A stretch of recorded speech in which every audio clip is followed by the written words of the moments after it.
Okay.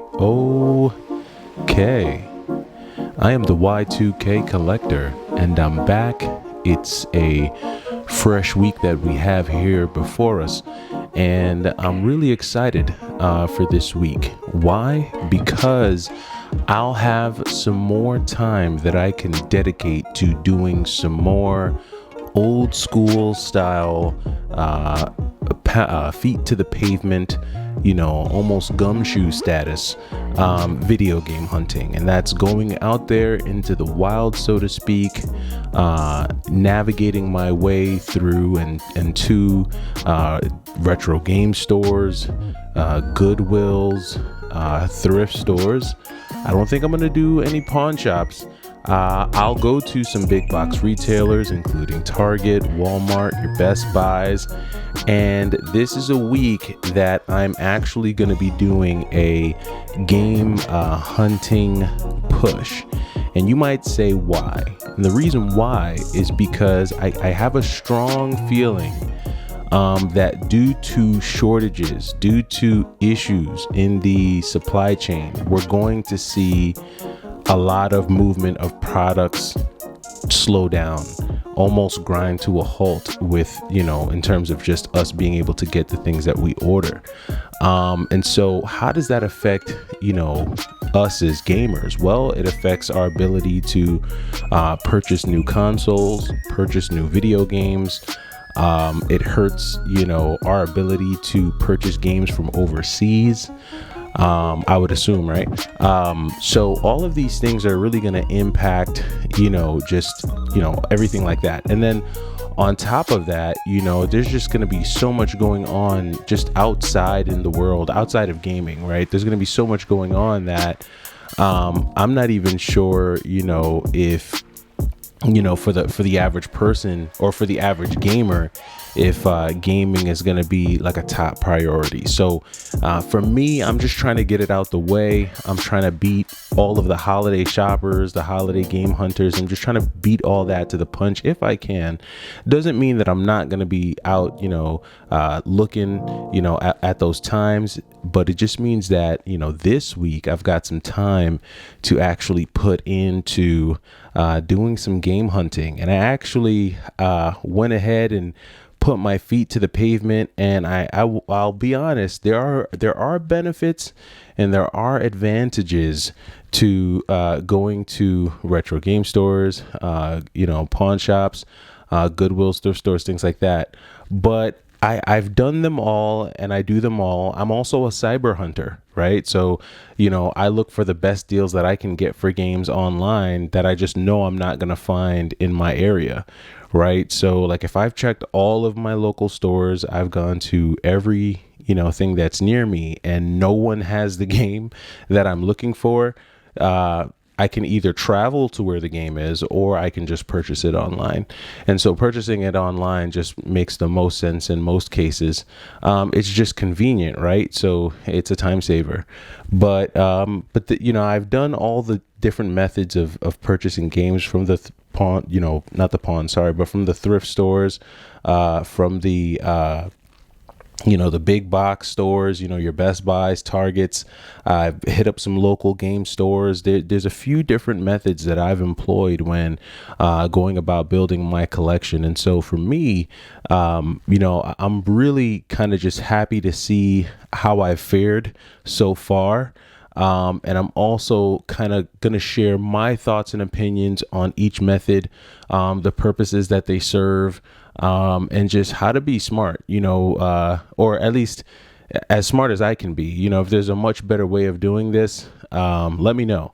And this is really more so going to be for the person who may not have more than, say, a couple hours a month, maybe, to actually go out and do any kind of dedicated game shopping. There are folks out there who barely have an hour to get to do that in a week or even in a month. And so if you are that person, you're probably going to be doing a lot of it online, or you might be making purchases when you make your routine, whenever you do like your routine household shopping. Like if you go to Target and you happen to swing through the game section, you might do that, right? Or if you're in Best Buy, you might swing through there and you might hit that up. So but yeah, I'm doing a lot of jabbering and a lot of blabbering right now, but it's only because I am excited, and for just what I could potentially run into this weekend, and I think I've ran into some cool stuff. So without any more jabbering or blabbering, let's get into some of these pickups. So first, I'm going to start off with some basic Best Buy pickups, right? So Best Buy is good for certain things, and when they have games on sale, I jump at them. And Xbox, you guys have heard me talk about the Xbox One for a while. And so, I feel like Best Buy is a great place to just pick up brand new Xbox One games, especially when you just look and wait for a sale. Sometimes they have $30 off a game, $25 off a game. So it just makes the most sense in terms of purchasing, your games, to go about doing that and just getting that from Best Buy in certain cases. And so the first game that I went ahead and picked up was the Devil May Cry collection. And I picked this up because I had gotten Devil May Cry 5, and I want to play these games. I heard so much about them, but they weren't my cup of tea. And the biggest factor for me when it comes to picking this game up is it's a Capcom game, and if you follow the channel, that I'm a huge fan of Capcom. I've seen some of the fighting. It is action. I kind of like it. It's hack and slash with some shooting. I think what turned me off from the Devil May Cry series was because it kind of felt a little bit too much like a third person shooter to me, and I don't really like shooting games. Like, I just can't do them. Like, they just make me dizzy. Call me whatever you want to call me in the comments, man, but I just can't do them. So Devil May Cry, gonna catch up with that. Best Buy, real easy peasy. I think that might have been $14.99 or $9.99. And then I picked up this one. Y'all know I love my hack and slash, and I like RPGs that have the hack and slash element. And so I went ahead and picked up Valkyria Revolution. Sorry, this is one of those action-based RPGs, little hack and slash. Grab that up for the Xbox. I don't see a lot of these types of games on the Xbox One, so whenever I see them, I just feel like, okay, I'm just going to build a very small Xbox One collection of just the games that I'm into. So those were two games that I picked up from Best Buy. So real easy peasy. And no, I didn't go into Best Buy. I actually got those on bestbuy.com because I guess now they're separate, I guess. So the store is separate from the online retailer. So you're not always going to find a lot of things in the store. So I learned that today. And that goes for everything from washers, dryers, I'm jabbering and blabbering. So keeping that train going now, I did get to hit up a Goodwill, and I went ahead and got BioShock 2. This was, I think, $1.99. So for me, BioShock 2, this is like, I guess you would say trade bait, because this is a first-person shooter. You just heard me say I can't do the first-person shooters. They're just tough for me to play. But, I went ahead and snagged this up for some trade bait. I am going to be hitting up a game store tomorrow, so I'll see if I can go ahead and, get something out of this. And then they also had Dragon Age. And by the way, both of these are complete inbox. So they have the manual. They even have, I think, like an online redemption code. But this is a pretty cool one. Dragon Age. Yeah, Xbox 360 game.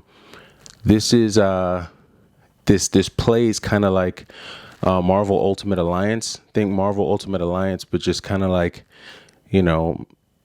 just old school, ancient, like mythology type of just storyline. Think Troy. Think movies like that, and that's what you'll get out of this game. So that's what that was. I don't know why I couldn't get that out just now. And then, so that's for the Goodwill. So far we had some Best Buy pickups. So Best Buy, which is good for like the Xbox. It's good for modern consoles, the everyday consoles that people are playing today.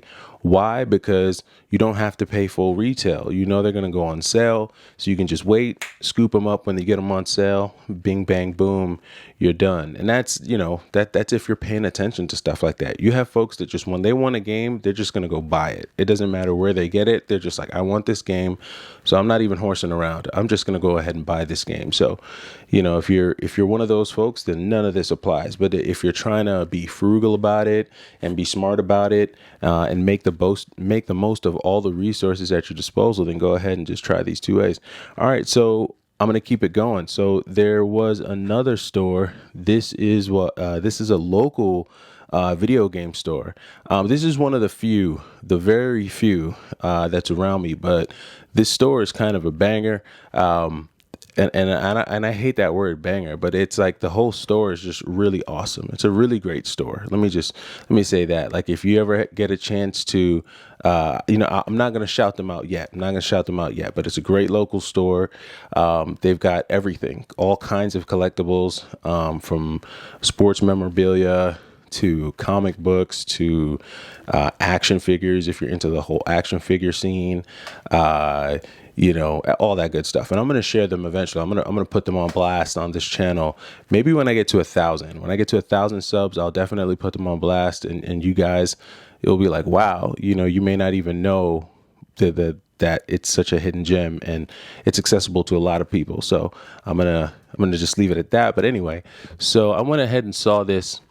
And I do have a SNES. I have one.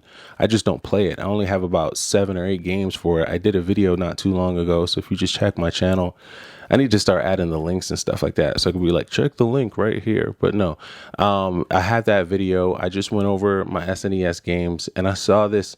And I believe my brother had this, and this is just a really cool action, kind of like a platformer. I think a 2D side-scrolling platformer. And this was a cartoon that I watched a lot of when I was a kid. I was one of those Disney afternoon kids, Tailspin, Darkwing Duck, Chippendales, Rescue Rangers, what else? Timon and Pumbaa, what else? Big Bad Beetleborgs, Power Rangers, X-Men, the animated series, Batman, the animated series, Spider-Man, the animated series, all those series, The Tick. Man, I'm just trying to think. Obviously Ninja Turtles, just all those cartoons, that from that era, that bonkers. The nostalgia is too crazy for me. So, and it's a really fun game. So, and I haven't any SNES. So I figured, you know what? I said I wasn't going to get these cartridges, but it's rare for me to go into a local game store and see like a really cool SNES game. And it's beat up, but I don't care. Like, it's a really cool game that I'm definitely going to enjoy playing. Here's another cool one. This is Strike. What is it? Strike Gunner? Yeah, Strike Gunner. So Strike Gunner, cool one. This is one that shmup, right? So, top down shoot 'em up, space shooter on the SNES. I had a few. I don't think I had this one, but again, I went back to the same game store like a week later and they had this sitting in there and I was like, Strike Gunner, what's that about? And did a quick, just looked at some gameplay footage and I was like, all right, this is up my alley. And they had it for a decent price. So I said, you know what, let me go ahead and snag this up. These don't come near me often. It's not often that I can go into a store. So when I do see one of these, it's like, okay, cool. So I went ahead and picked that up. And so that's what you'll find. And so when I think about like local stores that you might go to, like a local retro store that's in your neighborhood, they're caught up with all of the online prices. It's not like you're going to walk into a retro game store and they're going to have, a game that is like, let's say it's a game that's $80 online. They're not going to have it there for $50. They might have it there for $75 or maybe, I don't know, $78. And in a lot of cases, they have it for more these days. So it's just kind of like, to me, a local retro game store is not a place that I'm going to go to get, to buy a cheap game. I'm going to that store because I know I'm not that the games that they have there, I know I'm not going to find at a big box store. I'm not going to find at a thrift store. You're never going to find. I mean, you let me not say you never will find. You may find them. But the amount of time and dedication it would take going back to the game store day after day after day, it's like the time value is lost. You know what I mean? Like all the money that you, or all the value that you gain in dollars, you lost in time. Dollars we can always make back. Time you can never get back. So that's just, that's something that always stays with me. But anyway, that's jabbering and blabbering. We're not going to do too much of that tonight. But yeah, I think retro game stores serve that purpose. So when I want to get a modern game that I'm playing that, you know, is from a recent system, I'm going to jump on Best Buy and wait for some sales or wait for something to go on clearance.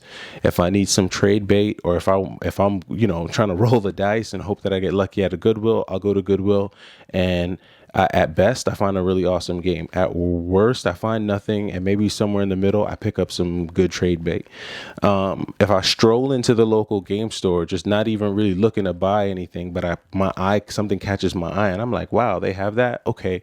You know, and it's not astronomical. It's at least on par with the market price. And for, let's just say, if it's on par with price charting, it's like, okay, that's what the going rate for the game is. Okay, that's what we got to do. So I think that's where retro game stores serve their purpose. And then you have the other avenue, which is strictly online, right? So a place that has no brick and mortar, it's just only online, where you can go and purchase certain games, or even games that might be coming out of like a GameStop or a Best Buy, but you can only order it online. And so I have a few of those here as well, and these may go into the stores. We don't know yet, but as for right now, they're only online. But the first one that I got is for the Switch, and this is West of Dead. I think this is coming out of one of the partner stores for either Strictly Limited or Limited Run. I don't know. This is one of the pre-orders that came in. So we'll dive into it. I looked at some of the footage. The gameplay looked pretty cool. I like the art style, you know, so I said, you know, I'm going to go ahead and grab that. So pick that up on the Switch. That's West of Dead. I did have, and I have to pause right here. So I can show y'all, you know, I'll show you on another video. I actually did a video with my handhelds, and I showed y'all my Geo Pocket. I had a Geo Pocket back in the day when I was in junior high. And so I felt like it was only fitting for me to pick up the Geo Pocket color, the Volume 1 selection, which I think pretty much has most of the really awesome games on the Geo Pocket, because it comes with, and I'm sorry, I'm just trying and get this focus here, but it has Metal Slug first mission, Metal Slug second mission, Last Blade, the King, I think it's King of Fighters 92, Samurai Showdown 2. I mean, it has all the hitters. I mean, right there. There's a few others. I shouldn't say that. I mean, you got the Bubble Bobble. You got that. I think you got Miss Pac-Man on here. There's a few games that came out on the Geo Pocket that was cool. I just like the Geo Pocket back in the day. It was just so different from a Game Boy, because by the time it came out, I think everyone was really playing the Game Boy Color, at least near me. Like when the Geo Pocket came out, it was like either Game Boy Pocket or Game Boy Color. And people don't even talk about the Game Boy Pocket enough. Game Boy Pocket's so disrespected. But yeah, back at that time, I think it was pretty much the Game Boy Color and just Game Boys, Game Boy. Maybe even the Game Boy Advance had come out, the first one. But when you were in the lunchroom and, you know, you just came out with the Geo Pocket, it was just like, whoa, what's that guy's got something different. So it was cool. I like that. All right. And then we have the last one. Now, this was one that you can only pick up online. And I was getting frustrated because I kept on going into different stores, like looking for this game, until finally someone had the decency to tell me that I was burning rubber because I could only get this game online. And so I went ahead and picked up Streets of Rage for the Anniversary Edition. This one, I think, has all the updates. It has all the DLC and all that jazz. So I said, you know what? That's cool. I'll get it. I do have the limited run version. I think it's like the limited edition. Comes in one of those like old school Sega Genesis looking boxes. So I think I have that one. And then I had the first one, which was just the regular Streets of Rage 4. And this one is the one that I've opened, actually. I have it right here. Yeah, let's see. All right. Yep. Sorry about that. Yeah, so I got it here, and that's the Streets of Rage 4. It's got the key ring, got the booklet, got the cartridge. Yeah. So this one was the first one, I think. And I'm sorry, I'm working on my setup, guys. I've seen all the comments about the focus and stuff, and I'm working on a new setup. I'm gonna come through with a new setup so I can, give you better visuals as we kind of just discuss some of these games here. But yeah, no, that does it. Just had these 9 pickups, and I just used the 4 different methods to get them. I went to Goodwill, I hit up the local retro gaming store. I went online and picked up some games, and then I hit up the Best Buy, the big box store. And I think they all serve their purpose, and I think a lot of folks who collect probably all do the same thing. We probably all do a mix of it all when we can. It's just about, I think, the consistency and how much you're sticking with it, and how you're handling your resources, like how you're doing what you're doing. And I give a super props to everyone who's doing their flip game and buying lots and stowing away what they really want to keep. I think all that is sick. And hopefully I can get to that point with it. But for now, it's still very casual. It's still very at the hobby level, but some really great pickups. I'm excited about it. I'm excited to be able to go and check out some more game stores tomorrow. So I'll have some footage, and hopefully by the end of the week I can give more of a comprehensive breakdown of just my view on all of these different methods, because I think eventually we're all going to have to adopt some type of hybrid model to be able to just keep up, right? All right, well, that's it. That does it. I know that was a lot. I dropped a lot of linguistics on y'all tonight, but I thank you for sticking around. If you did stick around to this point, and hopefully you're getting out there and you're able to pick up some games and get some great finds. So I am the Y2K collector, and top of the week to you. Make it a good one. Take it easy.